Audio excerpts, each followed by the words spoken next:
Disappointment after what happened this time last week. I know there was that defeat in midweek, but you were trying to build that momentum after winning the Manchester derby. Yeah, it's hard. It's hard because in this context, it's hard to push for 2-3 wins, and we are trying.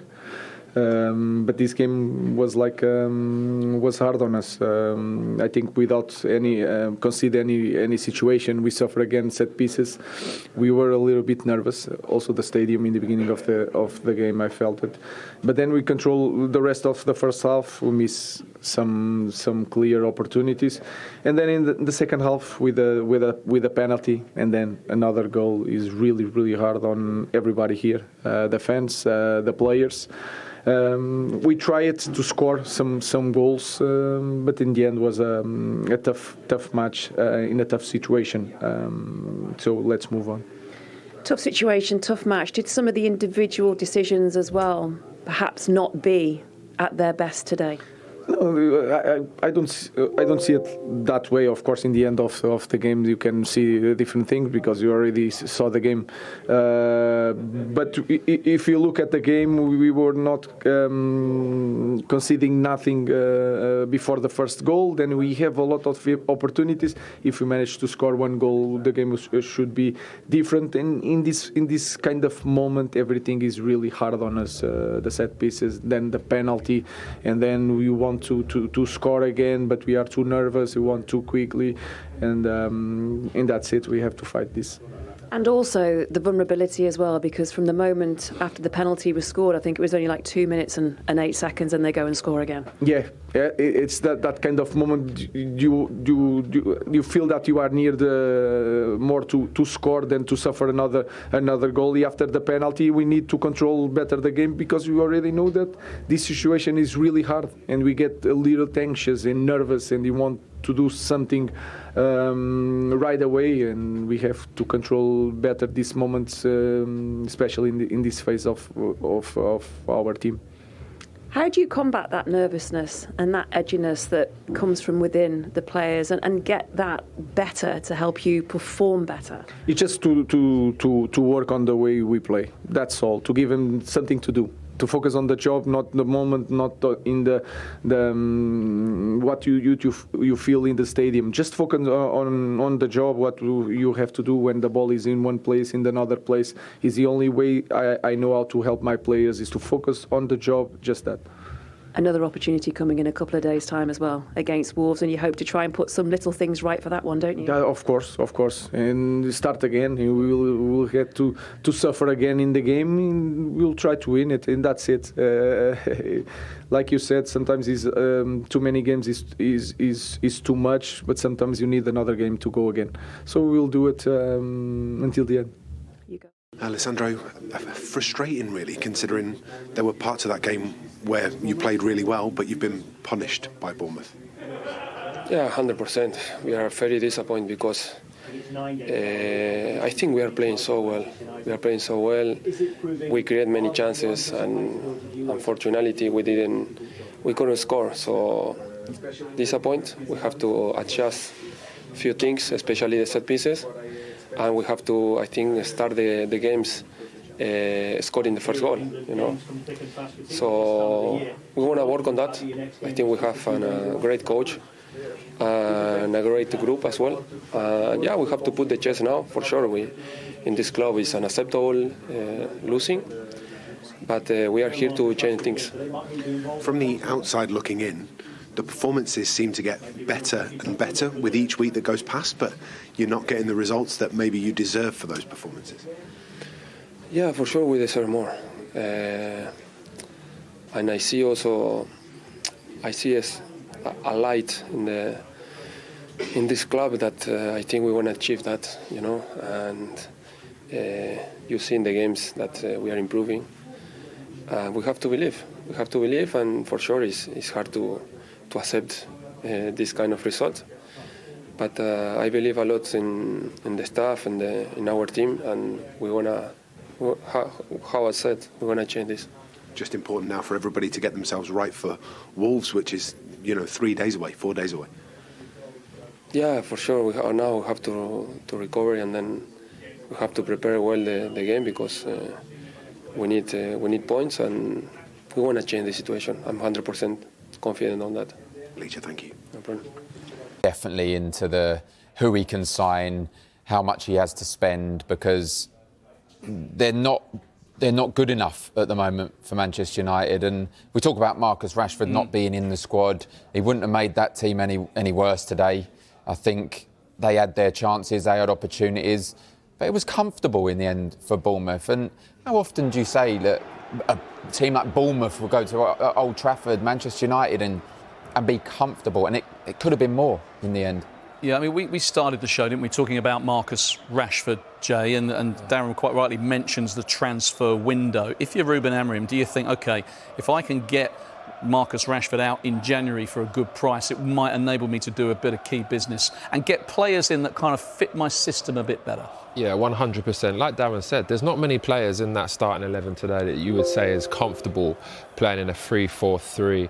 But also, I think Man United will be looking at that transfer window saying, who else can we sell? Who else can we get off the wage bill? Because there's players there that clearly don't fit his style of play. And I mentioned the likes of Casemiro. But then these players are on big money. It's like, someone like Casemiro for as well, didn't he? He done all right as well. But apart from that, you look at it and you say, where are the goals coming from? I don't see, as much as Højlund has done all right, he is not playing like, for example, Gyökeres, where he's making lots of runs in behind. And when you've got the likes of Fernandes that can play any type of ball, he's got that vision, he should be making them kind of runs, right? Yeah. You look at the links, and Gyökeres is the name that springs to mind straight away, and you think, will he pick up the phone and say, come and join me? Will he want to leave and join Manchester United at the moment, or will it be in the summer? But there's definitely signings need to be made. However comfortable it was for Bournemouth today, you can't legislate for Mazraoui's challenge in the box. It's 1-0 at the time. They're still in the game. And then it becomes comfortable. They score. Justin Kluivert scores the penalty, and then Semenyo gets the third. And then it's a comfortable 3-0 again against Manchester United for Bournemouth. And I'm seeing on my screen now he's having his post-match interview, and I'll be interested to see what he says about his team today. A lot of these, like that back line today, when you look at it, as you say, it's 3-4-3, but when they're defending, it's probably like a 5, right? Yeah. That whole back line probably hasn't played together in training, let alone in a game. So, like Amorim said, it's going to be a painful start. But you know that he's got a clear philosophy that he's going to want to play. He's going to bring those players in, and it's going to take a few years to get Man United back to where we all expect them to be. We're going to hear from Ruben Amorim very shortly, but just picking up on what you said about Viktor Gyökeres, both of you mentioned him. I mean, the ties between managers and players, when managers move on, we see it time and time again, don't we? Players tend to follow them, especially if they've done well under them. We don't quite know the extent of the relationship between Gyökeres and Amorim, but do you get that sense often in the dressing room that actually the manager's gone, that player might well follow? Do you get the sense in this instance? Yeah, I do. I know that they won't want to sell him. They won't want him to leave because he's done so well for them. But 100%, as soon as Ruben Amorim had left and go to Manchester United, in the change room the players will be talking. There will be a bit of banter between players. Oh, are you going to go next? And in his mind, he might want a new challenge. He might want to come to the Premier League and join his manager. It's a good player. I think he'd settle really well into this team. And also that Diamendi. Yeah. There's been a lot of talk about him because he's been great defensively for Sporting. He's strong, he's fast. He's the type of player that you think that would do well in the Premier League because he's got the physical attributes. So it's not just Gyökeres that I think will want to come to, or he will want to come to Man United. I think there's a few players there that he likes. Don't be mistaken though. I really like Ruben Amorim. And no matter what's happened in his first 6 games, I think he'll bring success to the team. He just needs his own players to stamp his mark. OK, so Ruben Amorim reflecting on that 3-0 defeat to Bournemouth. Darren, I mean, it's intangible, isn't it? Confidence is such a big thing. But he talked there about the players being a bit nervous. You could feel the stadium was nervous. You must have played in games where you've got that feeling that it's not quite happening forward. It's just how difficult is that for a side? It is difficult, but at the end of the day, you're professional footballers getting paid a lot of money. You've got to handle that pressure. Especially at a club like Manchester United, these players are good enough. They're all internationals. They have to handle that pressure. There could be a nervousness around the crowd, but you can't have that on the pitch. You have to go out and do your jobs. And that's what they're not quite doing. But look, Ruben Amorim's come in, he's trying to change the whole formation. Players are not used to playing this. It's going to take a long time. And again, it's going to take players coming in as well to kind of change the luck around the place. I think the nervousness that they would have is that they don't play in that system. It's difficult to go, they've had a pre-season. They've had a pre-season of playing a certain way. Now, halfway through the season, you're saying, OK, forget that, let's play this way. And some of those players are just overthinking things. Am I in the right position when the ball's in a certain position? Like, how far do I go up? Do I drop off? And I think that's what the players are doing at the moment. They're just overthinking everything, and then it becomes difficult. For me, as a striker, when I was playing, if I'm overthinking things too much, you end up not playing that well. Whereas when you just play your free-flowing football and you've got that confidence, everything seems to just come easier. Yeah, it's instinctive, Darren, isn't it? When you're playing, any sport, if you have to think about it too much and get the brain involved, it gets in the way sometimes, doesn't it? And it's like they're trying to work a new system out. Yeah. And Ruben Amorim is trying to work Manchester United out. He's a manager that's not used to losing. He had a 100% record, didn't he, at Sporting, and suddenly he's come into this and he's losing. So he's learning, players are learning. It's going to take time. Everything that is change takes time. Set pieces takes time. You spend hours on the training pitch with set pieces, and he also have to spend hours on the training pitch of this formation and getting players to know their jobs. Because, look, we know they need players, but you can't buy a whole team to fit this formation. You have to have these players, and they have to adapt to the formation. They're good enough, we know that. They're just a little bit off it at the moment. Even when you look at City, when they first started, they had some poor results. They went through a period where it was difficult. You look at Arsenal the same. They finished 8th, then 5th. But then you stick with them and then things start to get built. Players start to come in. Players start to leave. Players let their contracts run out. Then you start having the players that you want in a system that can play your system, and that's when the success comes. OK. It's well and truly underway, because that was another disappointing day for your former club. Yeah, very disappointing.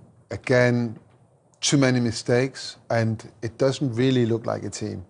So when they had the opportunities at the end of the first half, didn't take those chances, and then eventually, they go 2-0 down, 3-0 down very quickly after that, and it just looks like they're giving up.